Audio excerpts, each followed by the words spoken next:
Bitcoin. Back in 2009, someone using the name Satoshi Nakamoto, still unknown to this day, released Bitcoin to the world. The concept was pretty radical. Digital money that no government controls, no banks or even a single authority can manipulate. It runs on blockchain technology, which is essentially a public ledger that everybody can see, but nobody could cheat. Every transaction gets recorded permanently. Miners use powerful computers to solve complex mathematical problems, and when they succeed, new Bitcoin gets created as their reward. But here's the critical part. There will only be 21 million Bitcoin. That's the hard cap. No exceptions. This scarcity is what drives Bitcoin's value. Unlike dollars or euros that governments can print endlessly, Bitcoin's supply is mathematically limited, but some people still use it to buy things. Others treat it as an investment. Many see it as a protection against inflation, a way to preserve wealth when traditional currencies lose purchasing power. Back in 2010, someone paid over 10,000 Bitcoin for 2 pizzas. Today, that amount is worth hundreds of millions of dollars. That single transaction perfectly captures why people call Bitcoin digital gold. Then, Ethereum changed everything.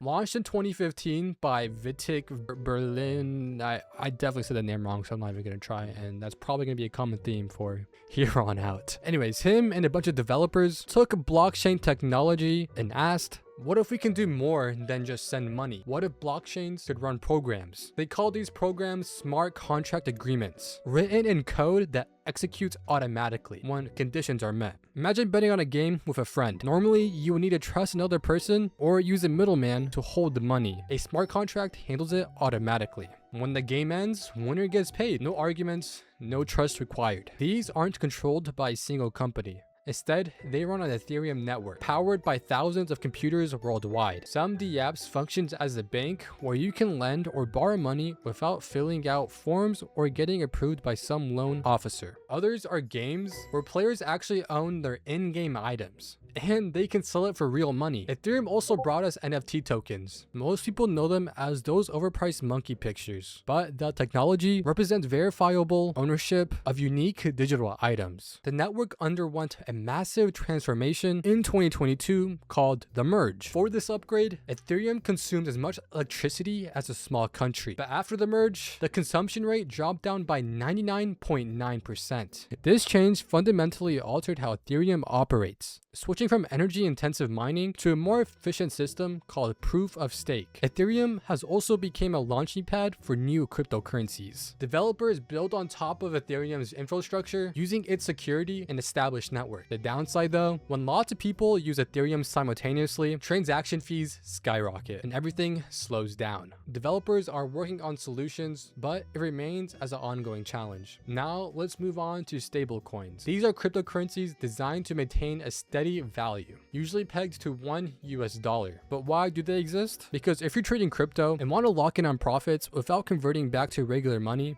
you need somewhere stable to park your fund. And if you sell Bitcoin at a profit, but take that money to another volatile cryptocurrency, you could lose everything before you cash out. Stablecoins solve this problem. Tether or USDT are the largest stablecoins by far. Created in 2014, it claims that every USDT coin is backed up by an actual dollar, held in reserve. In theory, this keeps the price stable at $1. In practice though, there is a bit of controversy. Back in 2019, it was revealed that Tether had loaned money to a sister company, raising serious questions on whether they actually had enough dollars to back up all the USDT in circulation. Despite these concerns, Tether remains massively popular. As of 2024, over $100 billion worth of Tether exists. They claim 82% of reserves are in cash or cash-like investments, but the worry still persists. USDC takes a different approach. As the second largest stablecoin, it emphasizes on transparency. Regular audits verify that significant cash reserves exist. This has built way more trust than Tether.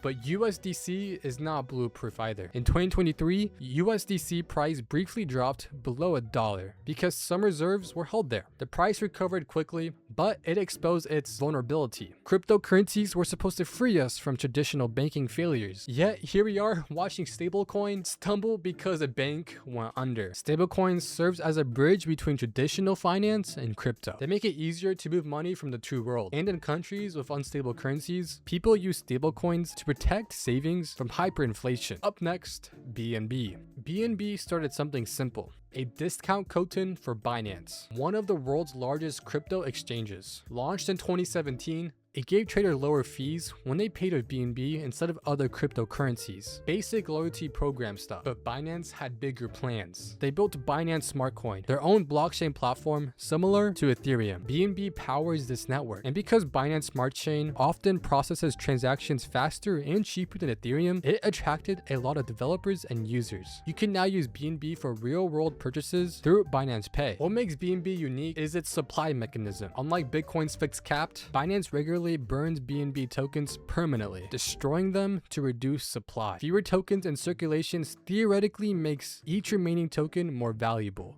It's a bold strategy that shows how quickly things can evolve in crypto. What began as a simple discount token transformed into a major blockchain ecosystem. Solana.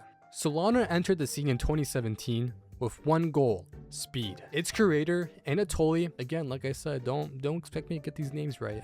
Anyways, he looked at Bitcoin's processing power and noticed it can only process up to 7 transactions per second, and Ethereum only handling around 30. He then asked himself, I think you know where I'm going with this. Solana can process up to thousands of transactions every second, and each one costs a fraction of a penny. It's the difference between mailing a letter and sending a text message. Speed comes from Solana's unique approach called proof of history. Instead of all the computers on the network constantly asking each other, what time is it? Proof of history creates a verifiable record of time itself. Each transaction gets a timestamp that everyone can verify independently. This innovation allows Solana to process transactions in a parallel rather than one after another, dramatically increasing the speed. For decentralized finance applications and NFT marketplace, this speed advantage matters a lot. But speed creates its own problems. Solana has experienced network outages. These aren't just minor hiccups, we're talking complete halts. For a network trying to compete with established players, reliability issues are serious concerns. The team has worked these problems, but they've damaged confidence. Still, when Solana works, it demonstrates that blockchain technology doesn't have to be slow and expensive. That alone makes it significant. While we're on the topic of Solana, if you're looking to trade cryptocurrencies, I can recommend no app other than FOMO. I am not sponsored by FOMO, I just really like using the app. And using my referral link down below, you'll get a minimum 10% off of any fees you may get. Or you can use my code Anthony with 2 A's and 2 Y's. Again, that's Anthony with 2 A's and 2 Y's as shown on screen. But yeah, click that description down below. The app is really good to use. It doesn't require any money to look at. It's a really good trading app if you're looking to trade cryptocurrencies. And again, for like the 3rd time saying again, I am not sponsored. How many times did I say again? Anyways, on to the next Bitcoin. XRP takes a completely different approach to cryptocurrency. Created in 2012 by Ripple Labs, it targets one specific problem. International payments are painfully slow and expensive. When you send money across borders through international banks, it can take days and cost significant fees. XRP settles transactions in seconds for pennies. Banks and financial institutions have actually tested and adopted this technology, which is rare in crypto. Bitcoin and Ethereum rely on mining or staking to validate transactions. XRP uses a consensus protocol with trusted validators. All 100 billion XRP tokens were created at launch, no mining necessary. This makes the network incredibly energy efficient. The energy consumption for XRP is roughly the same as a few dozen houses. The speed difference is staggering. They can handle up to 1,500 transactions a second, compared to Bitcoin's 7 like mentioned earlier. Several major financial institutions have partnered with Ripple to test XRP for cross-border payments, but their journey hasn't been smooth either. In 2020, the Securities and Exchange Commission sued Ripple, claiming XRP was sold as an unregistered security. This lawsuit hung over XRP for years, creating, just like always, massive uncertainty. This lawsuit hung over XRP for years, and just like always, created massive speculation. What's interesting about XRP is the gap between its technology and its reputation. The tech works well for its intended purposes, banks have legitimate use for it, but yet many crypto heads dismiss XRP as too centralized, too corporate, too much like a traditional finance system. Again, just like always, crypto was supposed to replace all that. Anyways, whether that's a fatal flaw or smart positioning depends on what you think crypto will become. Next, Cardano. I'm only saying that because I looked up how to pronounce this, and the first video I got was some dude in Italian saying it, so Cardano. Anyways, not gonna lie, for this one, I'm not too familiar with it, but here's what I researched about it. I mean, I researched everything else, but you know, I knew most of it already. But anyways, launched in 2017 by Charles Hoskinson, who also co-founded Ethereum, Cardano takes a research-first approach. Every feature gets peer-reviewed by academics before anything is added. This sounds boring, but it's deliberate. Cardano wants to build something slowly and correctly rather than quickly and sloppy.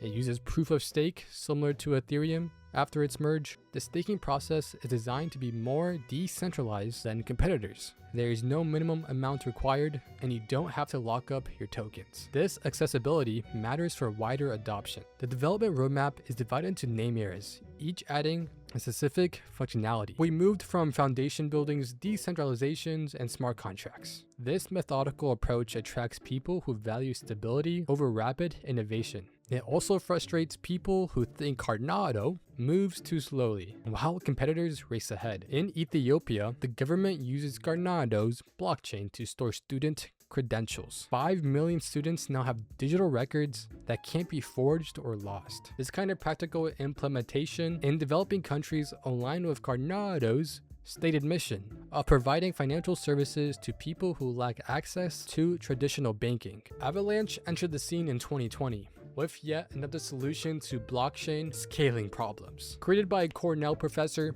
Eman Gun Sire, again guys, I can't with these names, I'm really sorry. Avalanche uses a unique consensus mechanism that allows thousands of transactions per second while maintaining decentralization. The network can finalize transactions in under 2 seconds, faster than your credit card can process at the checkout. What sets Avalanche apart is its subnet architectures. Think of subnet as a customizable blockchains within the larger Avalanche's network. Companies or developers can create their own subnets with specific rules, then benefit from Avalanche's security and speed. This flexibility attracts enterprises that want blockchain benefits without fully public, permissionless networks. Avalanche also emphasizes compatibility with Ethereum. Developers can easily port Ethereum applications to Avalanche with minimal code changes. This reduces friction for projects that want to escape Ethereum's high fees without completely rebuilding their technology. Several decentralized finance protocols have expanded to Avalanche for exactly this reason.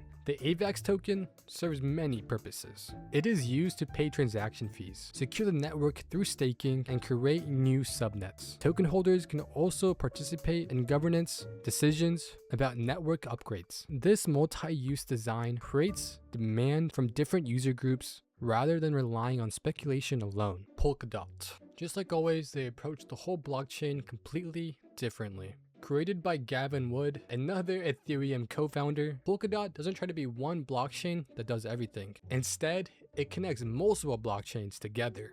Think of it as the internet of blockchains, different chains that can communicate and share information while maintaining their independence. The architecture uses a central relay chain that can provide security with parachains connecting to it. Each parachain can have completely different rules and purposes. One might focus on privacy, while another may focus on speed, another probably a smart contract. They all benefit from the relay's chain shared security while operating independently. This design solves a fundamental problem. Right now, blockchains exist in isolation. Bitcoin can't directly talk to Ethereum. Polkadot makes cross-chain communication possible. They already attracted diverse projects building parachains for decentralized finance, gaming, identity management, and data storage. The ecosystem demonstrates that specialized blockchains working together might be more effective than one chain trying to handle every use case. Litecoin.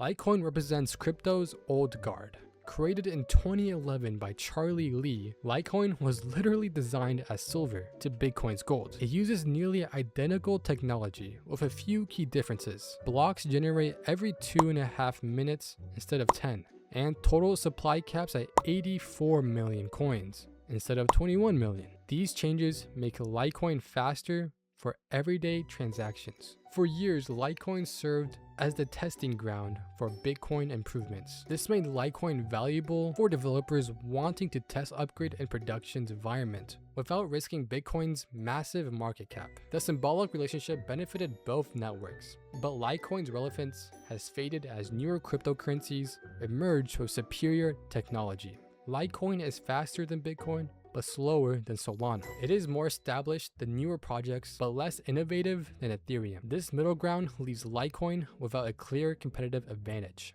Transaction volumes have stagnated because of it, and developer activity has slowed also. The network works fine, it's just unclear on who really needs Litecoin anymore. Charlie Lee famously sold all his Litecoin holdings in 2017, claiming he wanted to avoid any conflicts of interest. Critics argued this removed his incentive to actively develop the project. Either way, Litecoin continues to operate. Then there's Dogecoin, that literally started as a joke in 2013. Billy Marcus and Jackson Palmer created it based on the Shiba meme that was everywhere online at the time. They copied Litecoin's code, changed a few things, and launched it as satire, and as you guessed, it became mainstream. Dogecoin has no supply cap. New coins get created constantly, which theoretically should suppress the value, but I guess not, I don't know. By every traditional metric, Dogecoin should fail, or it should be worthless. Instead, it's worth billions, because of the community enthusiasm and celebrity endorsements. Anytime Elon Musk tweets about Dogecoin, it literally shoots up to the moon. People use it to send to content creators or even donate it because it's such a low cost to buy and it's just, better than Bitcoin for this case. Tron, launched in 2017 with Justin Sun promising to decentralize the internet. We haven't heard that before. The marketing was aggressive, the ambitions enormous. The actual technology borrowed from heavy existing projects. Tron used delegated proof of stake where 27 super representatives validate transactions. This makes it fast and efficient, but more centralized than any competitors. Tron focuses on content creation and entertainment. The vision is creators connecting directly with audiences without platforms taking cuts. When Tron acquired BitTorrent in 2018, it seemed like validation of this strategy. BitTorrent had 100 million users and established file sharing technology, but this hasn't revolutionized entertainment or displaced centralized platforms. YouTube still dominates videos, as you're watching a YouTube video right now. Spotify still controls music. The decentralized alternatives on Tron have tiny user bases compared to the mainstream platforms. Being technically functional doesn't guarantee adoption when competing against established networks. Tron, just like almost any coin, faces persistent criticism about centralization. 27 validators is far fewer than Ethereum's hundreds of thousands. Toncoin. Toncoin has an unusual origin story. Telegram, the messaging app, developed the open network as the blockchain platform. After battles with the SEC, Telegram abandoned the project in 2020. The community picked it up and continued development independently. Now, Toncoin integrates directly with Telegram, bringing crypto functionality to hundreds of millions of users through Telegram messages as easily as sending a photo. This integration into an app people already use daily reduces friction enormously. Most crypto requires downloading wallets, understanding seed phrases, and navigating unfamiliar interfaces. Toncoin just works with Telegram. So that's it for this video. Subscribe if you want to see more cryptocurrency videos, as I'll be explaining everything cryptocurrency related. And feel free to join the community down below if you want to talk to like-minded people or maybe give me criticism about this video. Anyways, that's it for me. I'll see you guys in the next video.